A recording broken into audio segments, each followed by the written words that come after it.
આજના લેક્ચરની અંદર આપણે જેમ આગળના લેક્ચરમાં સોલેનોઇડ અને ટોરોઇડ તથા બે સમાંતર પ્રવાહધારી તારો વચ્ચે ઉદ્ભવતું ચુંબકીય બળ જોયું, તેનો ઉપયોગ કરીને જે દાખલાઓ ટેક્સ્ટ બુકની અંદર આપેલા છે તેમનું સોલ્યુશન કરીશું. સર્વપ્રથમ વાત કરીએ ઉદાહરણ 4.9 ની, જેની અંદર આપેલું છે કે 1 સેન્ટીમીટર ત્રિજ્યા તથા 0.5 મીટર જેની લંબાઈ હોય તેવા એક સોલેનોઇડમાં 500 આંટા છે અને તેમાંથી 5 એમ્પિયર પ્રવાહ પસાર થાય છે. તો સોલેનોઇડના કેન્દ્ર પર ઉદ્ભવતું ચુંબકીય ક્ષેત્ર શોધો. ચલો સોલ્યુશનની વાત કરીએ. તો સોલેનોઇડ માટે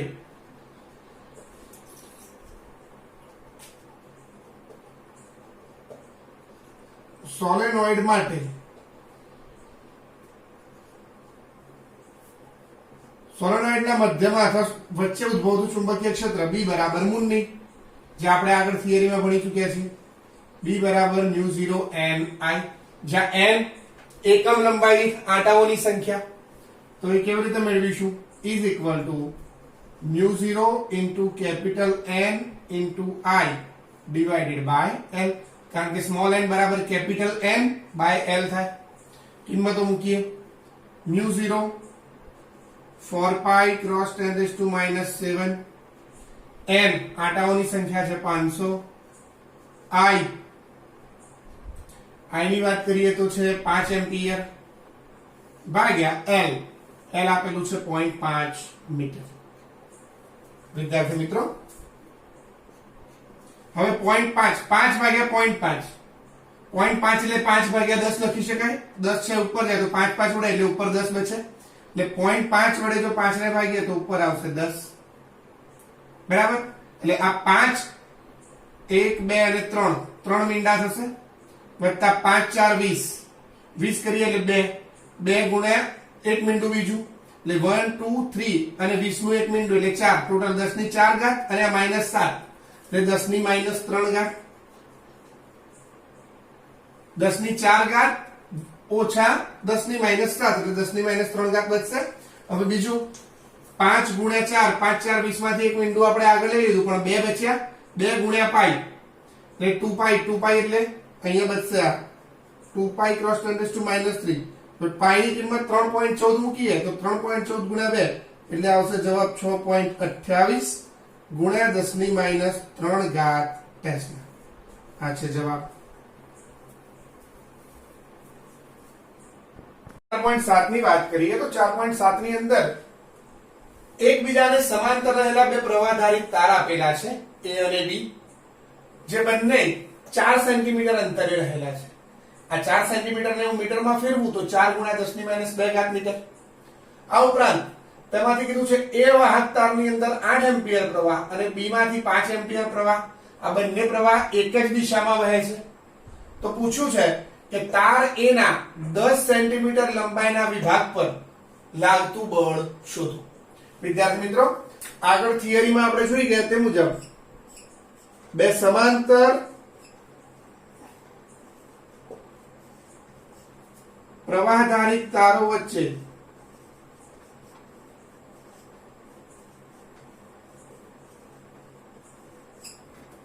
ઉદ્ભવતું બળ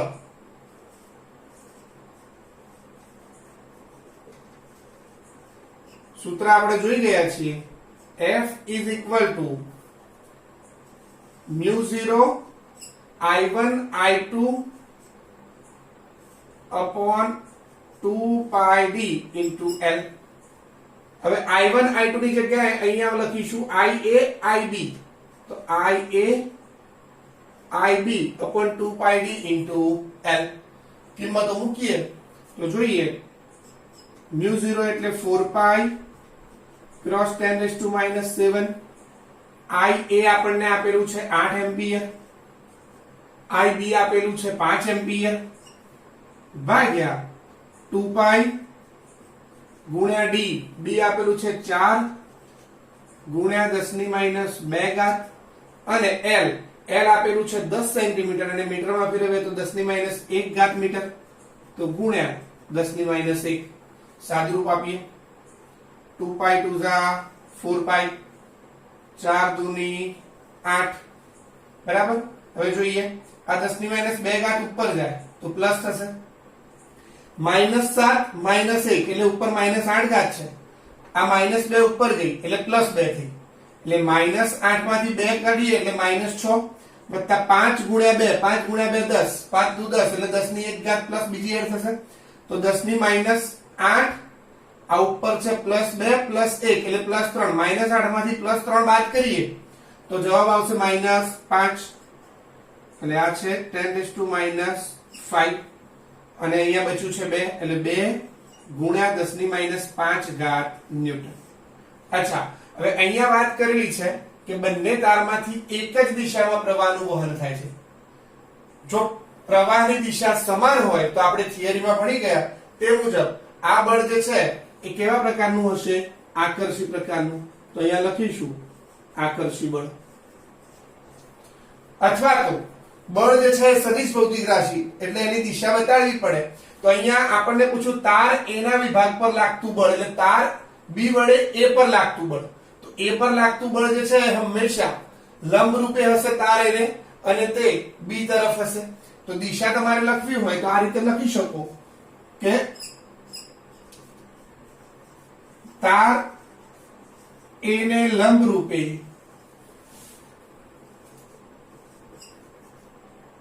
B તરફની દિશામાં, એટલે કે આ બળ જે છે એ તાર A ને લંબ રૂપે B તરફની દિશામાં લાગશે. 8 ની વાત કરીએ તો તેની અંદર 80 સેન્ટીમીટર લંબાઈનો એક સોલેનોઇડ આપ્યો છે જેની અંદર 400 આંટાવાળા 5 આવરણ છે. હવે 400 આંટાનું એક એમાં 5 આવરણ છે, તો આંટાઓની કુલ સંખ્યા જે જોઈ છે n બરાબર 400 ગુણ્યા 5 બરાબર 2000 આંટા થશે. સોલેનોઇડનો વ્યાસ આપેલો છે d બરાબર 1.8 સેન્ટીમીટર અને સોલેનોઇડમાંથી 8 એમ્પિયર પ્રવાહ પસાર થાય છે. તો પૂછ્યું છે કે સોલેનોઇડના કેન્દ્ર અથવા સોલેનોઇડના મધ્યમાં ઉદ્ભવતું ચુંબકીય ક્ષેત્ર શોધો.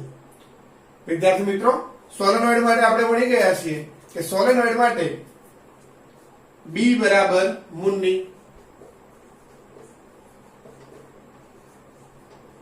સોલેનોઇડ માટે B is equal to μ0 n I. કિંમતો મૂકીએ, n બરાબર કેપિટલ N by I થશે, તો μ0 capital N into I divided by L. અચ્છા, અહીંયા જે સોલેનોઇડ નો વ્યાસ આપ્યો છે આપણા કોઈ જ કામનો નથી, કારણ કે સૂત્રની અંદર કોઈ જગ્યાએ વ્યાસનો ઉપયોગ કરવાનો નથી. μ0 ની કિંમત મૂકીએ, μ0 છે 4 પાઈ ક્રોસ 10⁻⁷, n આંટાની સંખ્યા છે 2000, I આપેલો છે 8 એમ્પિયર ભાગ્યા L. L ની વાત કરીએ તો L છે 8 ગુણ્યા 10⁻1 ઘાત મીટર. સાદુરૂપ આપીએ તો 4 દુની 8, 2 વાત કરીએ તો આ થશે 1000, બરાબર. હવે ઉપર બચ્યું છે 8 અને પાઈ. ચલો પહેલા લખીએ 8 પાઈ ક્રોસ આ 10⁻⁷ છે, આ -1 ઉપર જશે એટલે પ્લસ થાય. ઉપર પહેલેથી 1000 એટલે 10 ની 3 ઘાત તો છે જ, અને આ એક ઉપર આવ્યો એટલે 10 ની 4 ઘાત થઈ, -7 + 4 એટલે જવાબ આવશે 8 પાઈ ક્રોસ 10⁻⁻3. પાઈ ની કિંમત મૂકીએ, પાઈ ની કિંમત છે 3.14, તો 8 ગુણ્યા 3.14 કરીએ, હવે 8 તારી 24 એટલે રેન્ડમલી 3.14 છે, 3 કરતા વધારે છે એટલે રેન્ડમલી 25 ની આજુબાજુ આન્સર આવે. તો અહીંયા લખી શકીએ આપણે કે 25 ગુણ્યા 10⁻³ ઘાત તમે કેલ્ક્યુલેટર થી સરળતાથી શોધી શકશો, જેને આપણે 2.5 ગુણ્યા 10⁻³ ઘાત ટેસ્લા પણ લખી શકીએ. તો આ છે જવાબ. વધારાના સ્વાધ્યાયના 4.17 ની વાત કરીએ, જેની અંદર એક ટોરોઇડ આપેલું છે જેની આંતરિક ત્રિજ્યા આપી છે 25 સેન્ટીમીટર અને બાહ્ય ત્રિજ્યા આપી છે 26 સેન્ટીમીટર. વિદ્યાર્થી મિત્રો, હંમેશા યાદ રાખીશું ટોરોઇડ ની વાત કરીએ તો ટોરોઇડ ની આ રીતે રચના હતી, ડફનટ શેપ અથવા ડોનટ શેપ, વડા આકારની રચના. હવે અહીંયા બહારની સપાટી વાળી જે ત્રિજ્યા આ જે ભાગ છે એ થઈ ગયો આપણા માટે R1 બાહ્ય ત્રિજ્યા, સોરી અહીંયા છે R2.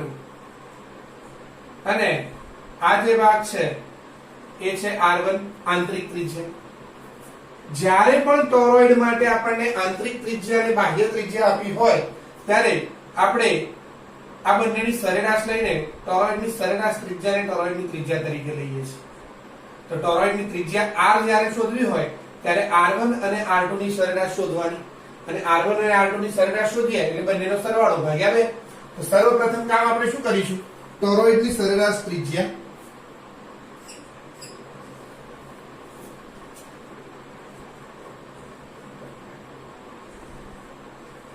ટોરોઇડની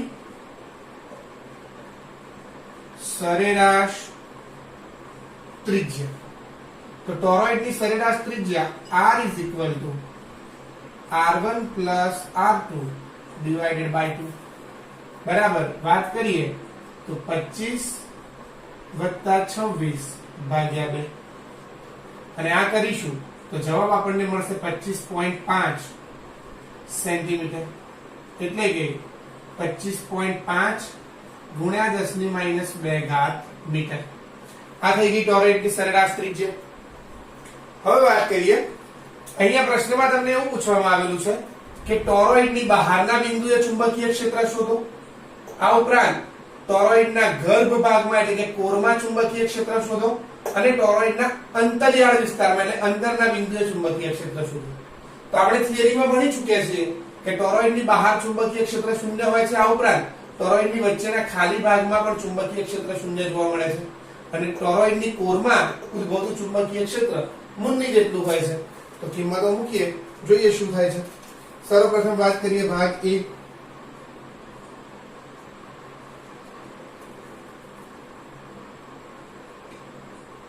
એમાં લખી જોડાય છે ટોરોઇડની બહાર ચુંબકીય ક્ષેત્ર શૂન્ય હોય છે.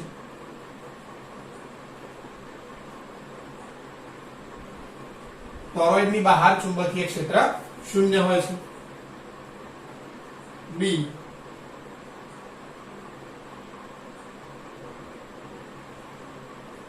ટોરોઇડના ગર્ભમાં એટલે કે કોરમાં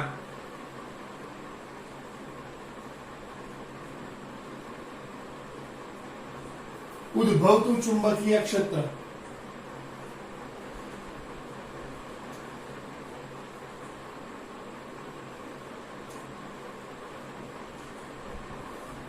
B બરાબર μ0 n I. આ ભણી ચૂક્યા છીએ આપણે, પણ સોલેનોઇડ અને ટોરોઇડ બંનેમાં ફરક કેટલો છે તે પણ તમને યાદ કરાવ્યો હતો. સોલેનોઇડ માટે સ્મોલ n બરાબર કેપિટલ N by L, અને ટોરોઇડ માટે સ્મોલ n બરાબર capital N upon 2 pi r. તો યાદ રાખીશું આપણે. અહીંયા જોઈએ capital N upon 2 pi r કિંમત મૂકીએ તો therefore B બરાબર μ0 into capital N upon I divided by 2 pi r. અહીંયા લખીશું because small n બરાબર capital N upon 2 pi r. કિંમતો મૂકીએ. μ0 છે 4 pi cross 10 raised to minus 7, n આટાની સંખ્યા આપેલી છે 3500, I પ્રવાહ 10 એમ્પિયર ભાગ્યા 2 pi into r. r આપણે હાલત શોધી છે 25.5 ગુણ્યા 10 ની માઈનસ 2 ઘાત. આ બધી કિંમતો મૂકીને જો આપણે કેલ્ક્યુલેટરની મદદથી સાદુરૂપ આપીએ તો આપણને જવાબ જે છે એ જવાબ મળશે 3.02 ગુણ્યા 10 ની માઈનસ 2 ઘાત ટેસ્લા. 3.02 ગુણ્યા 10 ની માઈનસ 2 ઘાત ટેસ્લા.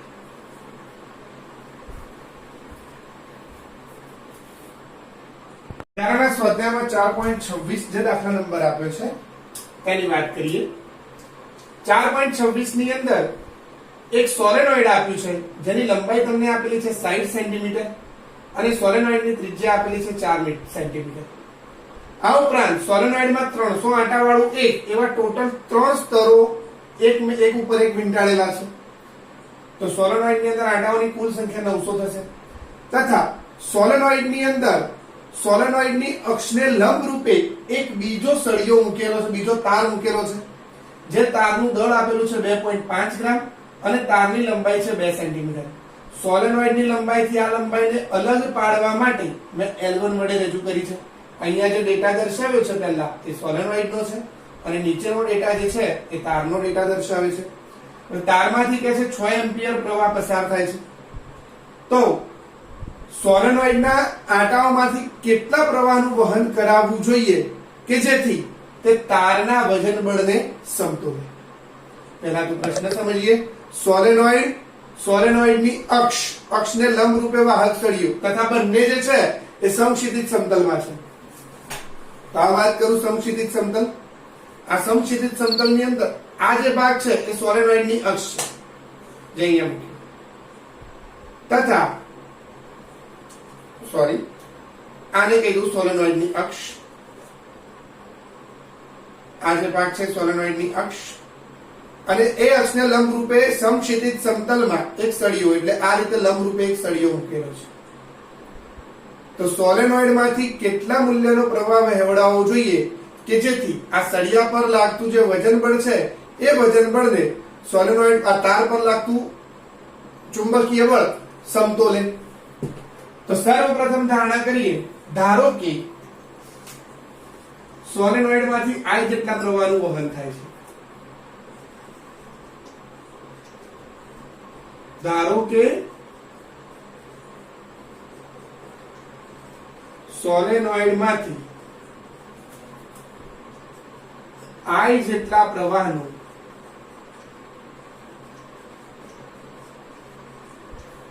વહન થાય છે.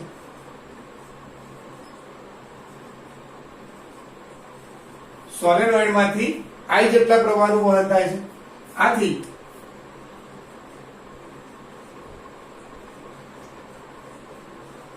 સોલેનોઇડમાં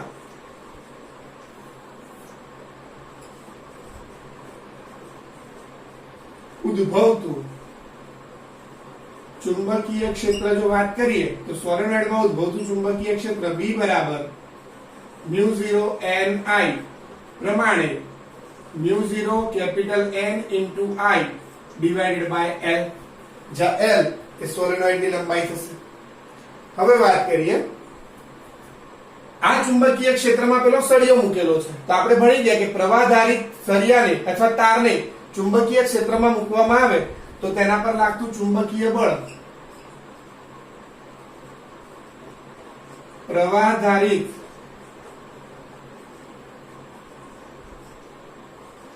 તાર પર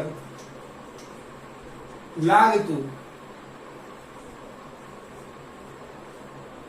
ચુંબકીય બળ, તો આ ચુંબકીય બળ F IL ક્રોસ B થાય. પણ અહીંયા સળિયાની લંબાઈ અને ચુંબકીય ક્ષેત્ર બંને પરસ્પર લંબ થશે, કારણ કે સોલેનોઇડમાં ઉદ્ભવતું ચુંબકીય ક્ષેત્ર અક્ષની દિશામાં હોય છે અને સળિયો જે છે અક્ષને લંબ રૂપે છે. પરિણામે ILB sin 90, sin 90 ની વેલ્યુ 1 માટે લખાશે ILB. તો પ્રવાહધારિત તાર પર લાગતું ચુંબકીય બળ F બરાબર ILB, જ્યાં I છે એ સળિયા અથવા તારમાંથી વહેતો પ્રવાહ જેને આપણે I1 કીધું છે અને L એ પણ શું થશે? તારની લંબાઈ. જ્યારે B થશે સોલેનોઇડનું ચુંબકીય ક્ષેત્ર, તો I1 L1B. હવે આ ચુંબકીય બળ એ ગુરુત્વીય બળ અથવા તો mg ને સમતોલતું હોવાથી અહીં ચુંબકીય બળ બરાબર વજન બળ હોવાથી ચુંબકીય બળ અને વજન બળ સમાન છે, માટે શું લખાય? માટે I1 L1B is equal to mg. કિંમતો મૂકીએ. I1 L1 B ની કિંમત છે μ0 Ni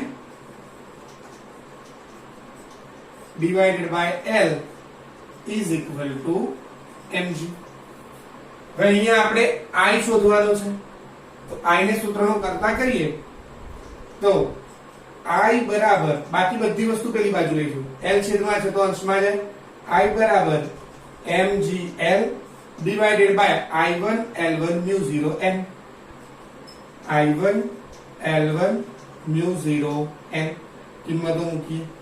m ની કિંમત આપેલી છે આપણને, m બરાબર છે 2.5 ગ્રામ એટલે 2.5 ગુણ્યા 10 ની માઈનસ 3 ઘાત kg, g 9.8 લેવાનું કીધેલું છે. L એટલે સોલેનોઇડ ની લંબાઈ જે છે 60 ગુણ્યા 10 ની માઈનસ 2 ઘાત મીટર ડિવાઇડેડ બાય I1 તારમાંથી વહેતો પ્રવાહ જે છે 6 એમ્પિયર ગુણ્યા L1 ની વાત કરીએ તો 2 ગુણ્યા 10 ની માઈનસ 2 ઘાત મીટર મ્યુ 0 4 પાઈ ક્રોસ 10⁻⁻7 અને n આંટાઓની સંખ્યા છે 900. આ બધા જ મૂલ્યો મૂકીને કેલ્ક્યુલેટરની મદદથી જો આપણે સાદુરૂપ આપીએ તો આપણને જવાબ મળશે 108.72 એમ્પિયર.